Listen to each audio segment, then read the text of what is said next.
Assalamualaikum warahmatullahi wabarakatuh. Perkenalkan, nama saya Ahmad Fauzi, NIM 18132111. Pada kesempatan kali ini saya akan membawakan mata kuliah mitigasi bencana dengan materi jenis dan karakteristik bencana alam. Jenis dan karakteristik bencana alam. Sebelum kita masuk ke itu, kita harus mengerti apa itu pengertian dari bencana. Berdasarkan Undang-Undang Nomor 24 Tahun 2007 tentang Penanggulangan Bencana, bencana merupakan peristiwa atau rangkaian peristiwa yang mengancam dan mengganggu kehidupan dan penghidupan masyarakat yang disebabkan baik oleh faktor alam dan atau faktor non-alam maupun faktor manusia, sehingga mengakibatkan timbulnya korban jiwa, kerusakan lingkungan, kerugian harta benda, dan dampak fisiologis. Menurut Kamus Besar Bahasa Indonesia, bencana adalah suatu yang menyebabkan menimbulkan kesusahan, kerugian, atau penderitaan, kecelakaan, bahaya berdasarkan definisi yang saya disimpulkan bahwa bencana adalah suatu fenomena atau peristiwa yang mengancam atau merugikan manusia. Sebuah fenomena dapat dikatakan sebagai bencana apabila fenomena tersebut memberikan dampak pada kehidupan manusia. Jenis-jenis bencana. Undang-Undang Nomor 24 Tahun 2007 mengelompokkan bencana menjadi bencana alam, bencana non-alam, bencana sosial. Bencana alam merupakan bencana yang diakibatkan oleh peristiwa atau serangkaian peristiwa yang disebabkan oleh alam, antara lain berupa gempa bumi, tsunami, gunung meletus, banjir, kekeringan, angin topan beliung, dan tanah longsor. Bencana non-alam merupakan bencana yang diakibatkan oleh fenomena non-alam, antara lain berupa kegagalan teknologi, kegagalan modernisasi, dan epidemi atau wabah penyakit. Berikutnya bencana sosial. Bencana sosial merupakan bencana yang diakibatkan oleh interaksi antar manusia yang meliputi konflik sosial antar kelompok atau konflik antar komunis masyarakat dengan terorisme. Karakteristik bencana alam. Bencana alam gempa bumi.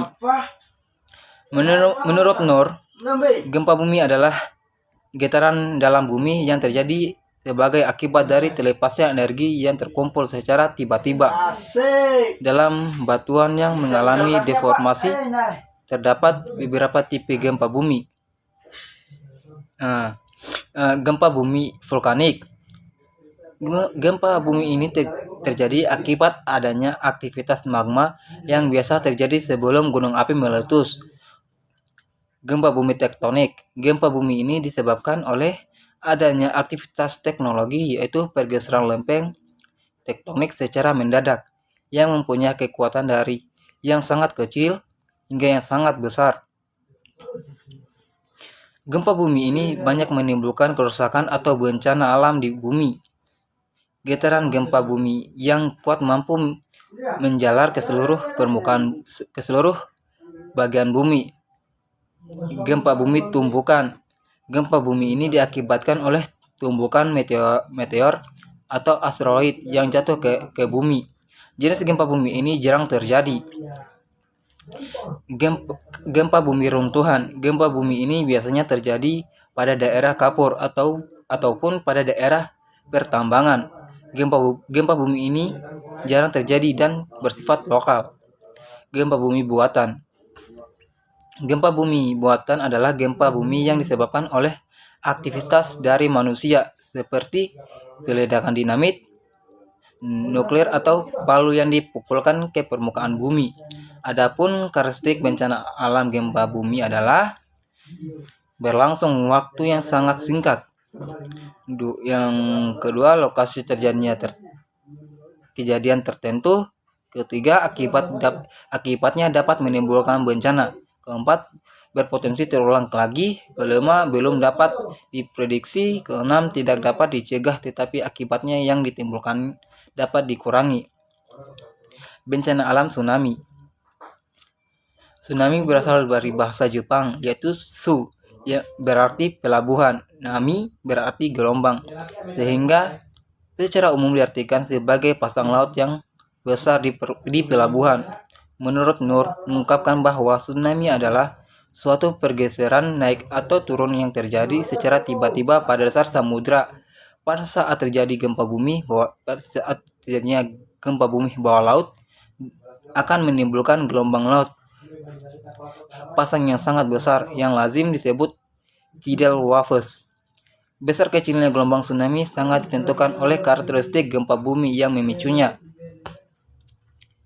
Besar kecilnya tsunami yang terjadi di samping tergantung pada bentuk morfologis pantai.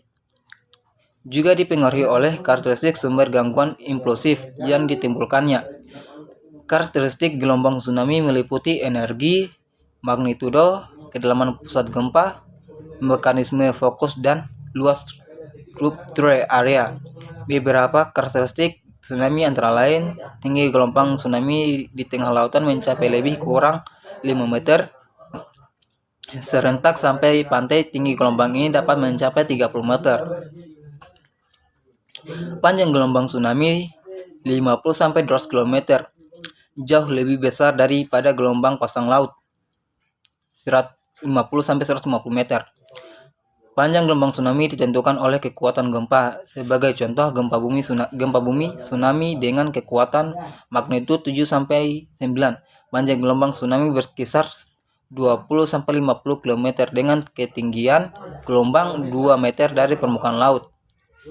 Ketiga, periode waktu gelombang tsunami yang berkekuatan tinggi hanya berperiode durasi gelombang sekitar 10-60 menit.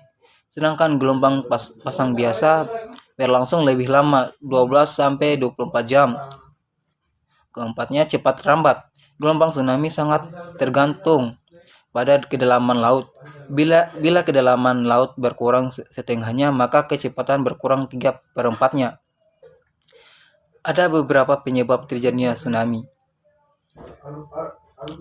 1. Gempa bumi yang diikuti dengan dislokasi, perpindahan massa tanah atau batuan yang sangat besar di bawah air, tanah longsor di bawah tubuh air, letusan gunung api di bawah laut, dan gunung api pulau. Mekanisme terjadinya tsunami diawali dengan terjadinya gempa yang disertai oleh pengangkatan sebagai akibat kompresi.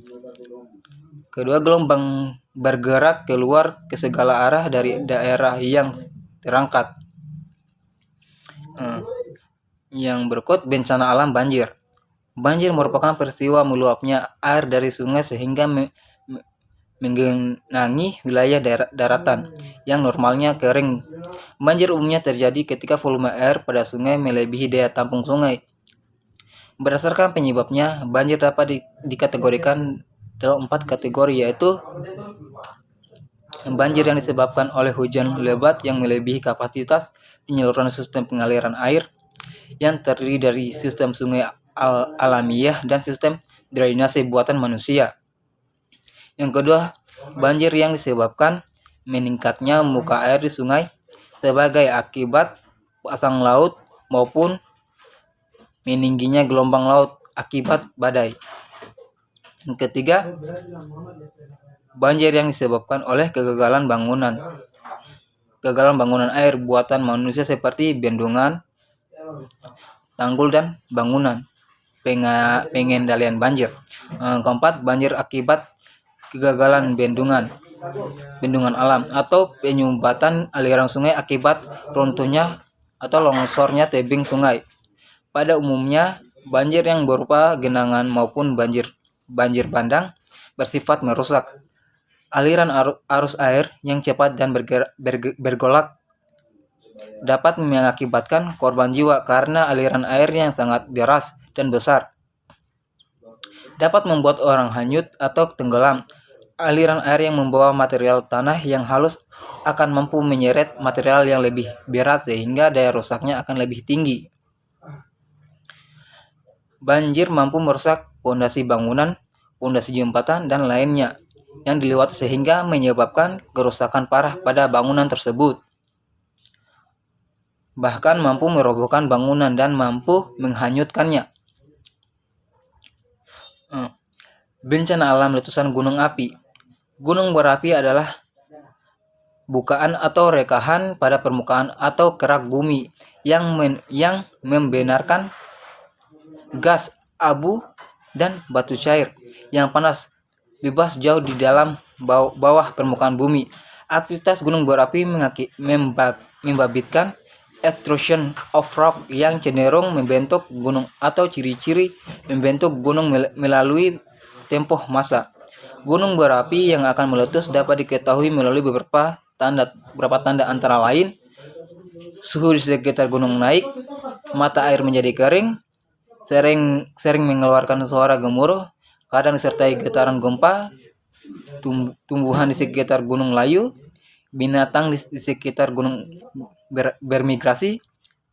Berikut hasil dari letusan gunung berapi antara lain: gas vulkanik, lava dan aliran pasir, serta batu panas, lahar, hujan abu, awan panas. Mungkin itu saja materi dapat saya sampaikan. Terima kasih. Assalamualaikum warahmatullahi wabarakatuh.